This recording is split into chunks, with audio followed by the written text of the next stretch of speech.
Fidèles téléspectateurs, bonjour et bienvenue à ce nouveau numéro de votre magazine Ils ont dit, qui va tourner autour de trois principaux sujets, à savoir les députés nationaux qui menacent de bloquer l'investiture du gouvernement, mais aussi du délai que la population de Goma et au Nord Kivu ont donné par rapport à la présence de la MONUSCO. Nous allons chuter avec les sociales où la flambée des prix inquiète la population quinoise.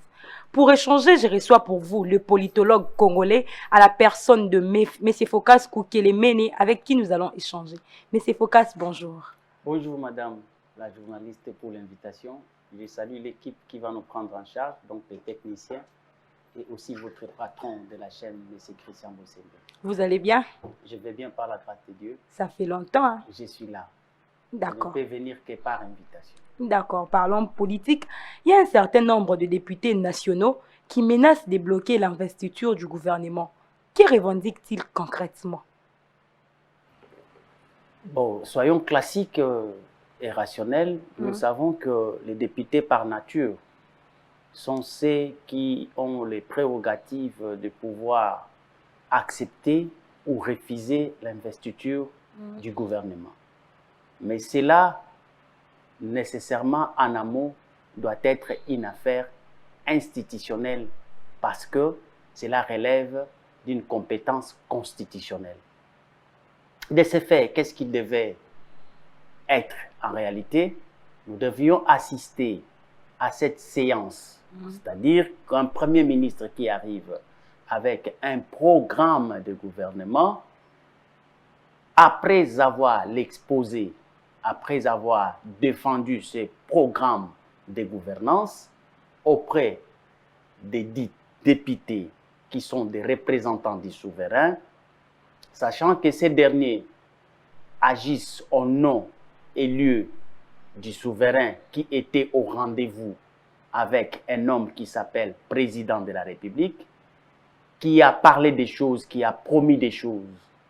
Et alors ces jours-là, ces jours du rendez-vous, les représentants du peuple étant en synergie avec les souverains, ils seront témoins de ces programmes que va présenter le Premier ministre pour le compte de la coalition, parce que, au fait, ce programme est une conjugaison des idées des coalisés aussi avec les idées du président de la République. Alors, et ils vont essayer de jauger la vérité en termes de promesses, en termes de planification, qu'a prôné les chefs de l'État lors de ces périples en termes de propagande, pour voir si réellement les programmes qu'arrive avec le Premier ministre, parce que le président de la République étant irresponsable devant le Parlement, donc par l'entremise de ton agent qui est le Premier ministre, il arrive avec une idée de la gouvernance du régime et de ces faits, les députés qui sont les représentants vont regarder le programme, si cela cadre d'abord avec la communication, avec les promesses, avec les exigences, avec la demande du souverain.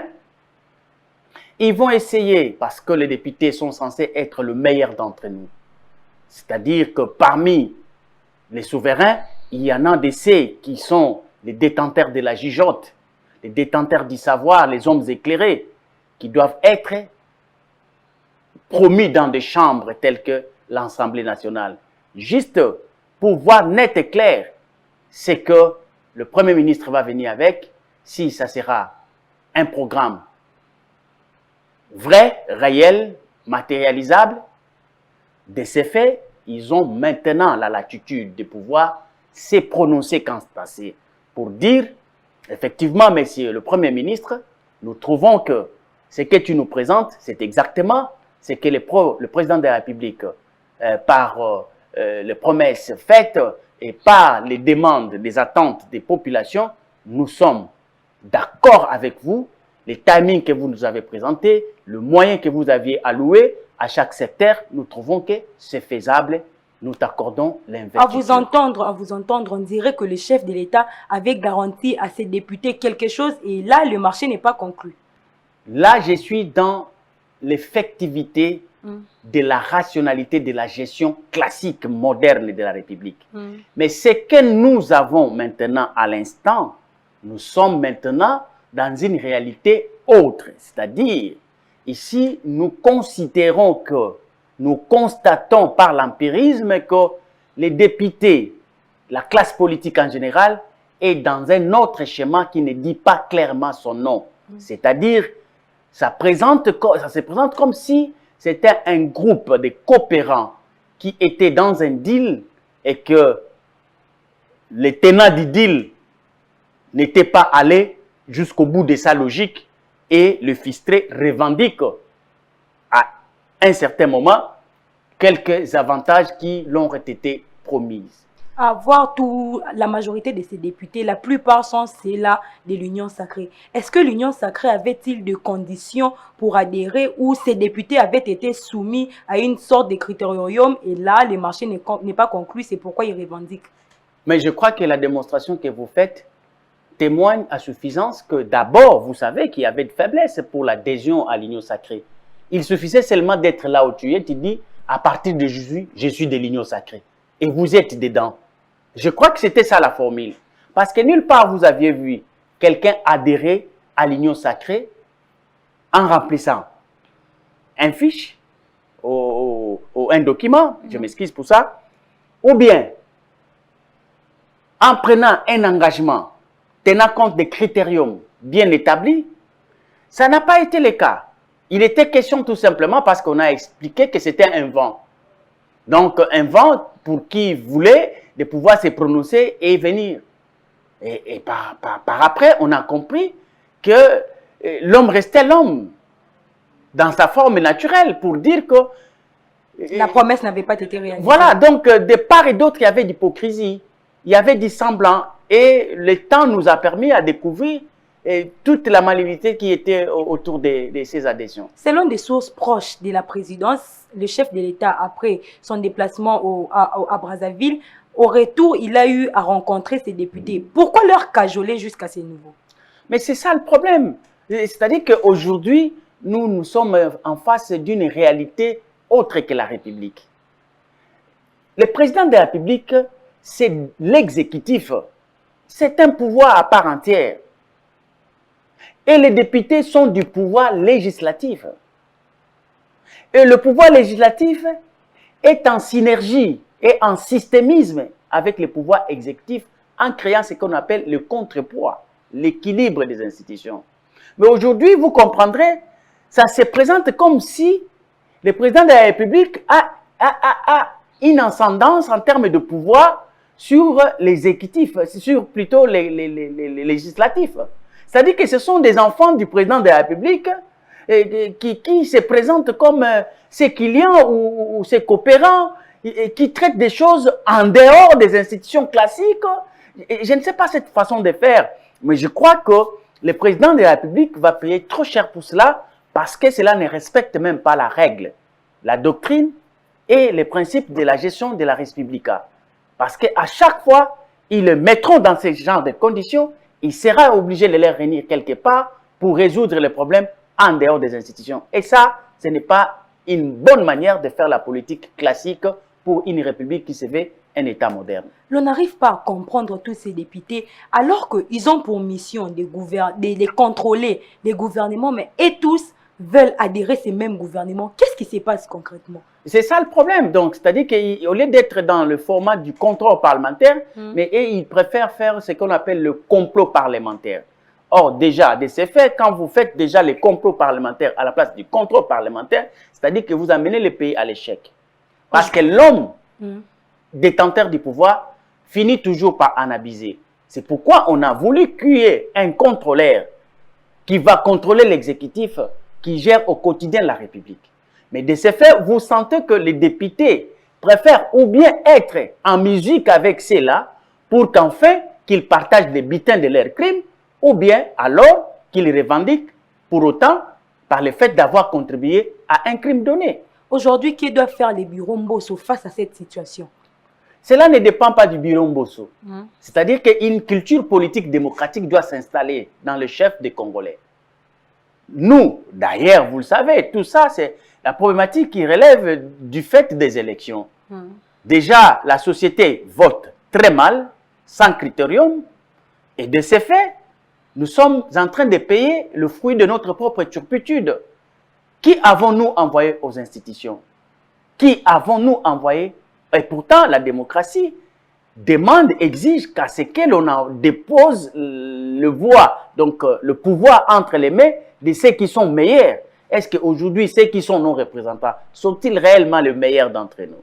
C'est ça le plus grand problème. Et quand vous déposez mal les pouvoirs entre les mains de vos dirigeants, et que ces dirigeants sont les fruits de votre propre société, donc cela pousse à conclure que nous sommes les résultats de notre propre société. Donc, nous devons faire la remise en question pour que, en allant en la démocratie, nous devions nécessairement intégrer la donne de valeurs démocratiques.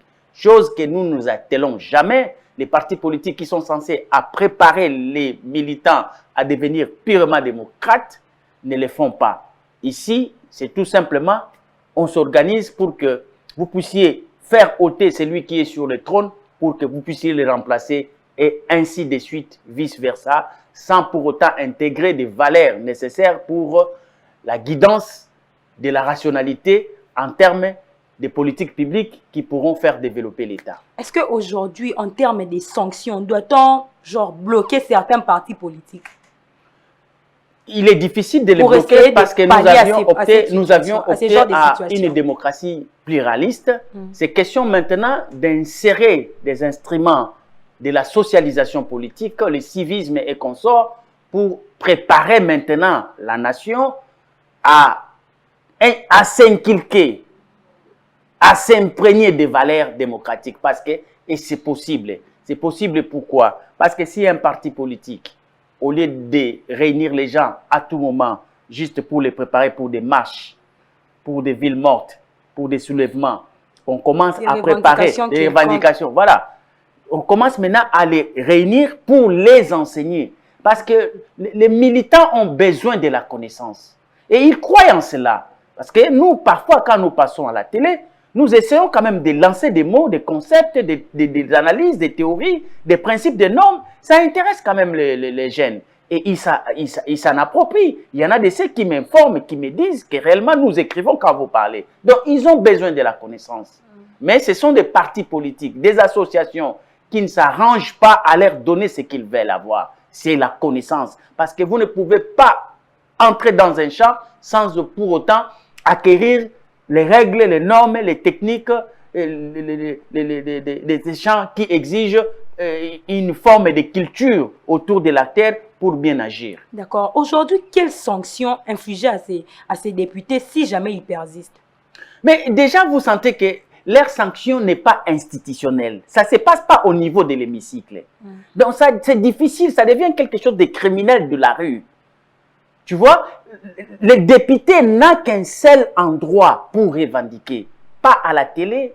Les députés revendiquent au sein de l'Assemblée pour que cela ait un caractère constitutionnel et institutionnel. Mais malheureusement, même, je m'excuse, même quand le président de la République les appelle à côté pour aller traiter avec, cette façon de faire, je vous avais dit l'autre fois que ça ne respectait pas la règle. Le président de la République, oui, l'autre fois quand le président de la République les avait appelés pour les soudoyer, en train de soutenir son programme ou bien son voilà. Il les a appelés l'autre fois, il les a réunis, 300 députés, pour dire que non, voilà, vous êtes des députés, que vous devez soutenir ma vision. Non, les députés ne peuvent pas soutenir la vision du chef de l'État en dehors de l'hémicycle.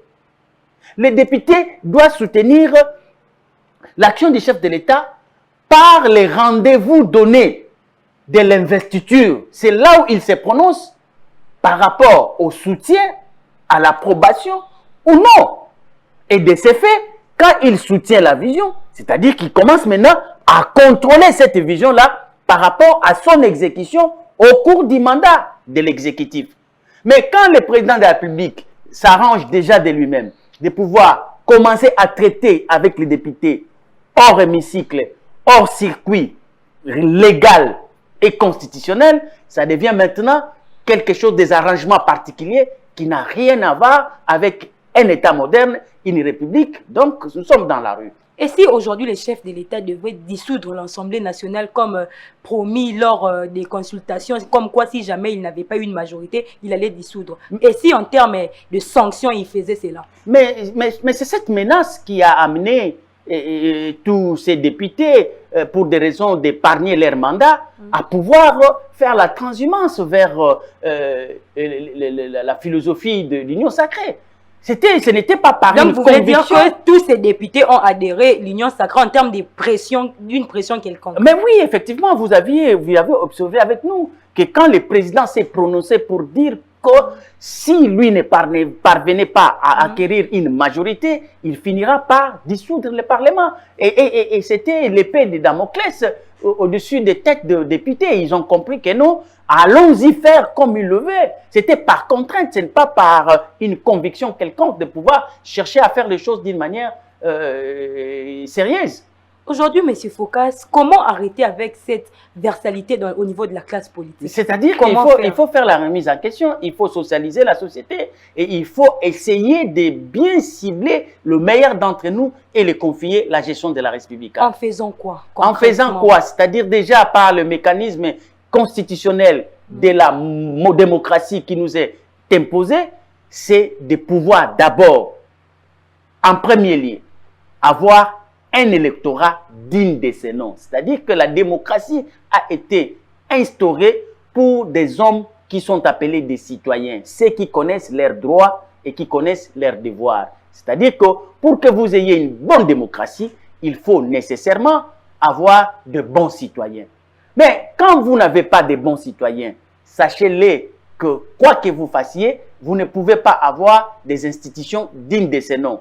Pourquoi aujourd'hui, nous avons des affairistes au sein des hémicycles? Pourquoi? Parce qu'ils ont profité de la pauvreté de citoyens et ils sont allés faire la misère. Voilà, prendre 1000 francs. Voilà, ils sont allés faire des affaires. C'est-à-dire qu'ils ont vendu leur maison, ils ont mis un capital et après, au cours du mandat, ils doivent rentabiliser. Et c'est ça l'approche. C'est ça l'approche. Or, la démocratie n'est pas mercantiliste. La démocratie, c'est au fait un groupe de citoyens qui sont identifiés comme souverains. C'est-à-dire que des personnes à même de pouvoir être capables de gouverner et de juger. Ce sont ces gens-là qui doivent nécessairement participer pour que l'enfant puisse être capable de pouvoir choisir parmi nous. Choisir parmi nous. Parce qu'il y en a de ceux qui parlent de déposer le pouvoir entre les mains de meilleurs. Mais quand vous avez une population analphabète, une population paupérisée, une population ignorante, sachez-le qu'ils vont vous amener dans une logique du chaos. Pourquoi? Parce que ceux qui décident, au fait, pour nous donner des autorités que nous avons, c'est 90% des analphabètes.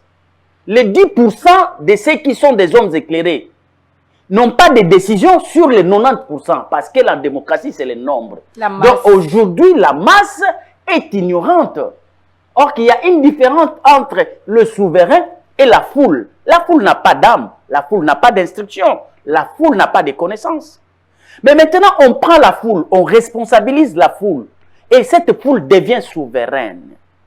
Or, la souveraineté, c'est la détention du pouvoir. Même quand vous allez dans nos sociétés traditionnelles, on ne confie pas le pouvoir à un enfant imbécile, à un enfant idiot. On choisit parmi le meilleur fils, on le confie le pouvoir. Une tête bien faite. Voilà. Mais comment aujourd'hui l'approche démocratique africaine, c'est de pouvoir confier le pouvoir à une foule qui n'a pas d'âme, qui n'a pas de connaissances, qui n'a pas de lumière. Et c'est là où ça pose le problème.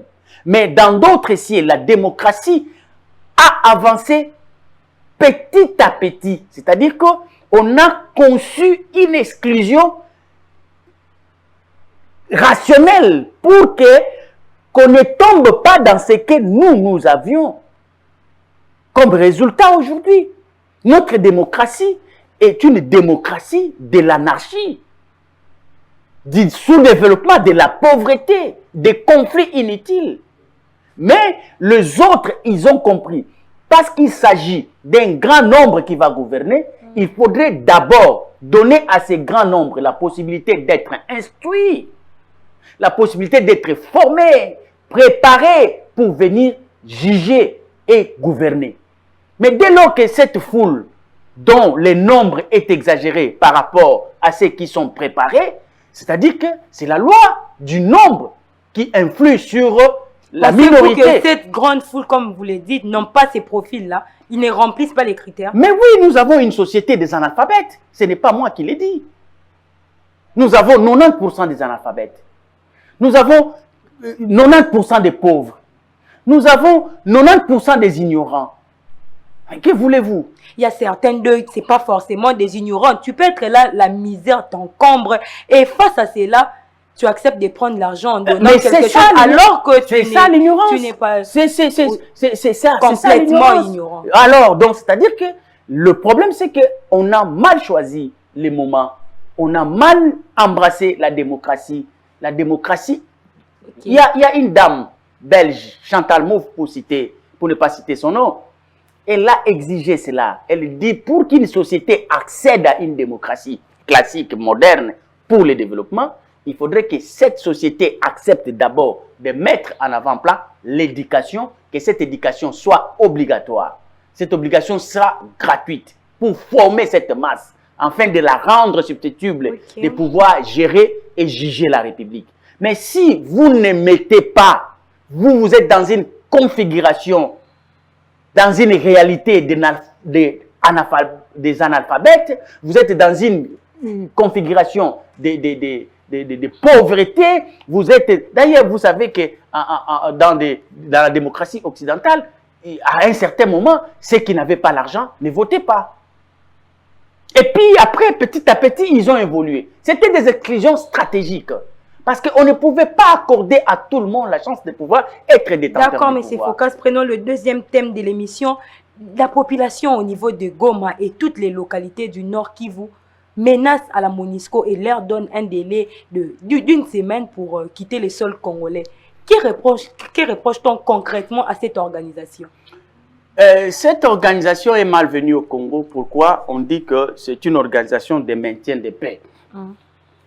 Donc, on ne va pas nous démontrer le contraire de ce que nous appelons l'épistémologie. Comment vous allez vous organiser, toute la communauté internationale, pour envoyer une mission de maintien de paix là où il n'y a pas la paix? Non. On fait le maintien de la paix là où il y a la paix. Alors vous allez en mission pour maintenir cette paix-là. Mais là où il y a la guerre, là où il y a l'insécurité, vous devez envoyer une mission, jauger des réalités telles que se présentent sur le terrain. Ils sont là pour soutenir notre armée. Alors, s'ils sont là pour soutenir notre armée est dans quel contexte? Notre armée n'est pas dans un contexte de paix. Notre armée est dans un contexte d'insécurité. Pourquoi ne pas inquiéter l'armée en lieu et place de s'en prendre à la MONUSCO? Vous savez combien de moyens que notre République alloue à notre armée? C'est moins que ce que l'on accorde à la MONUSCO pour fonctionner. Et la MONUSCO, vous savez, c'est la mission la plus lourde au monde. Avec 20 000 hommes, avec un budget de plus d'1 milliard de dollars l'an. Notre armée ne bénéficie pas de cet argent-là. Et ils ont une mission, en dehors de maintenir la paix, que je n'ai jamais vue au Congo. Leur autre mission, c'est de photographier les incidents malheureux des cadavres qu'ils trouvent en cours de route avec leurs drones et consorts. Est-ce que franchement, nous avons besoin de cette opération de constatation des morts? Pendant ces temps, qu'est fait notre gouvernement alors que nos compatriotes sont en train de mourir? Alors, c'est pourquoi moi je suis de ceux qui disent bravo à ces jeunes de l'Est qui ont compris que si les gouvernements, c'est-à-dire que si leurs représentants au niveau des institutions ne jouent pas efficacement les rôles qu'ils devaient jouer, alors comme souverains, ils se sont rendus compte qu'à avec le principe de John Locke, qui leur informe que, citoyens de l'Est, vous n'êtes pas mes brebis. Vous êtes détenteurs du pouvoir que vous aviez gardé.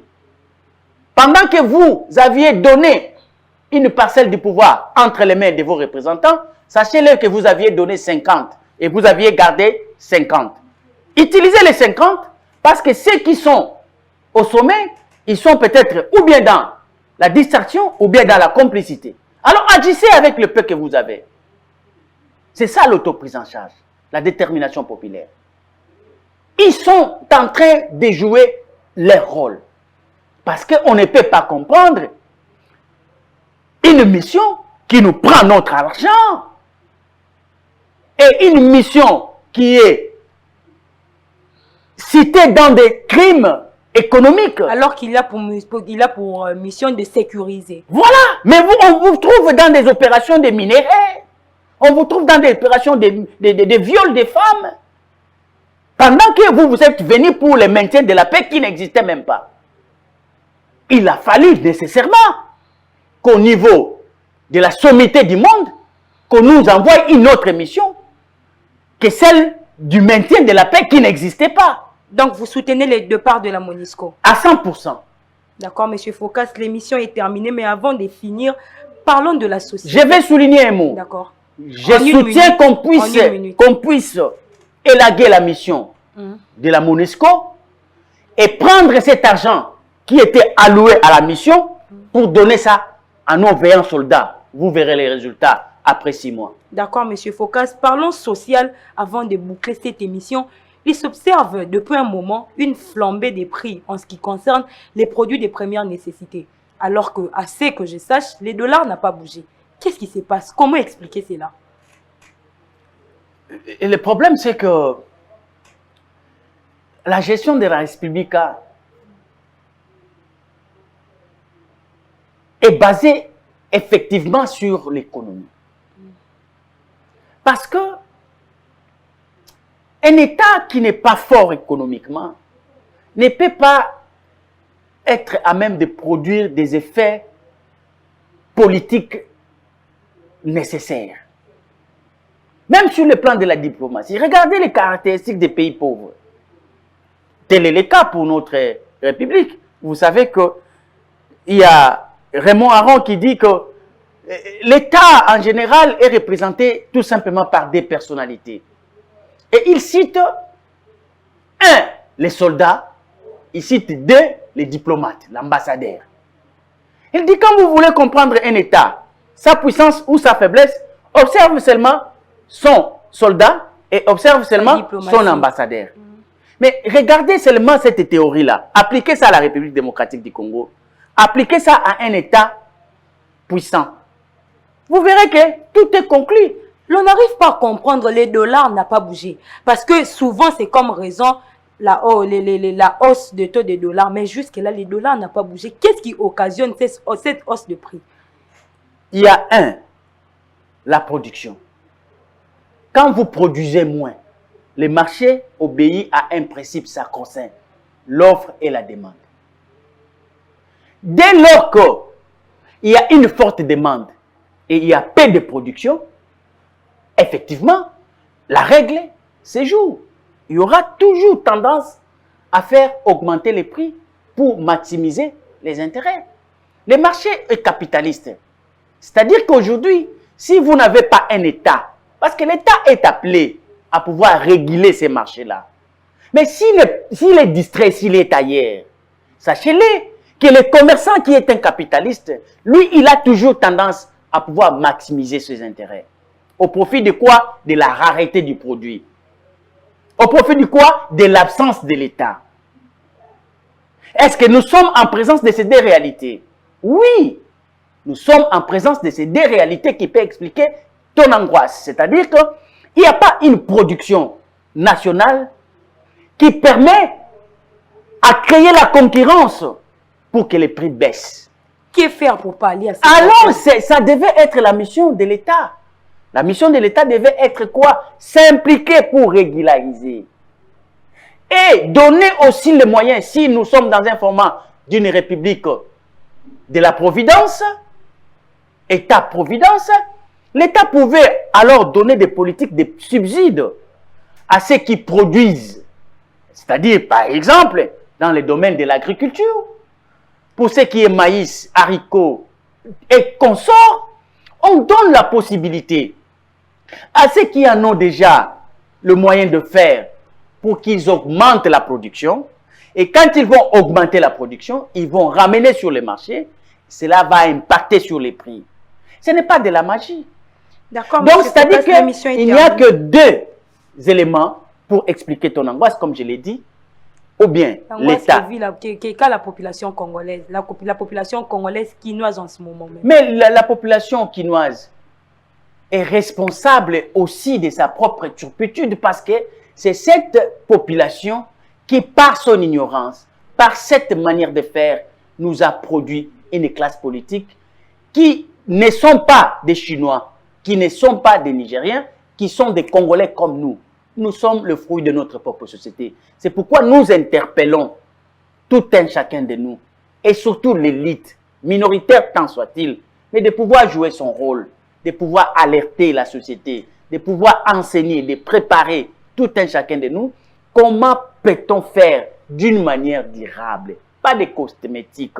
Vous comprenez? C'est-à-dire que la solution pour le Congo a un problème sérieux et on ne peut pas résoudre des problèmes avec des mesures conjoncturelles. Non, nous devons aller au fond pour puiser dans la rationalité, pour vraiment jeter les jalons pour qu'enfin nous ayons des résolutions durables qui vont solutionner les problèmes dans toute son entièreté et pour des générations futures, afin de trouver un État que nous allons leur léguer avec rationalité dans la paix. Sinon, si nous allons dans cette manière de faire, jusqu'au bout, le Congo va disparaître, ça c'est certain. D'accord, M. Focas, l'émission est terminée en quelques minutes seulement. Vous allez regarder la caméra et communiquer vos coordonnées à toutes ces personnes qui voudront continuer l'échange avec vous.